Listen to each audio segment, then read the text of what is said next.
כשנים שעבדתי עם ילדים והצלחתי לקדם אותם וכל הזמן היו אומרים לי רק את, הפכתי לאמא והבנתי שהילדים שלי לא מקבלים מענה לצרכים שלהם אצל מישהי זרה איזה 45 דקות בשבוע, אלא הם מקבלים את זה 24/7 בכל פעם שהם פוגשים אותי, ושכמו שמגיע לילדים שלי שיהיה להם כזה מענה, מגיע לכל ילד. והחלטתי שאני ממש מלמדת הורים איך לעשות את מה שאני עושה בקליניקה בזרימה השוטפת של הבית. לזה קוראים מעירבית. הרבה פעמים יש לנו את המחשבה של מה הייתי אם היה לי ילדות אחרת, ואיך אני יכול להיות מי שאני עם יותר שלווה, יותר איכות חיים, יותר ביטחון, ולעשות באמת את מה שאני כל כך רוצה לעשות בכיף, בהנאה.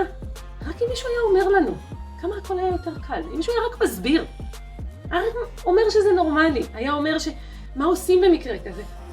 ואנחנו יכולים עכשיו לעשות את זה, אנחנו יכולים לגשת לילדה הפנימית ולהסביר לה את מה שהיא לא ידעה.